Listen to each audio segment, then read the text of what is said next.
V svetu športa se pogosto govori o tem, kako je glava oziroma prava miselna naravnanost pomembna za dober rezultat. Ali menite, da je v prodaji kaj drugače? Ali tudi vaša miselna naravnanost oziroma ta mentaliteta vpliva na to, kar držite v roki? Pa naredite eno vajo skupaj z mano. Vzamite pisalo, list papirja in si iskreno odgovorite na 4 vprašanja. In to delajte redno.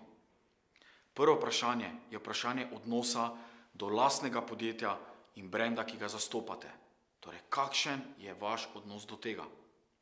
Drugo vprašanje je vprašanje, kakšen je vaš odnos do produktov, storitev, ki jih vsak dan dejansko predstavljate in ponujate vašim strankam. Tretje vprašanje je vprašanje odnosa do vaših strank. Kakšno je vaše stališče do strank, do konkurentov, ne nazadnje tudi znotraj do vaših sodelavcev? In zadnje vprašanje, smo pravim, betonska plošča na hiši.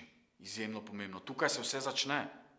Kakšen je vaš odnos do samega sebe? Kako vidite sebe kot prodajnik? Kateri so vaši plusi? Kje lahko stvari nadgradite? Kje vidite priložnosti? Kje vidite nevarnosti? Za dober uspeh v prodaji se strinjam, da je potrebno začeti v glavi.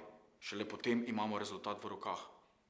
Torej, pravi rezultati privejo z pravim načinom razmišljanja, kajti prave misli rodijo prave odločitve in prave odločitve vodijo do pravih dejanj.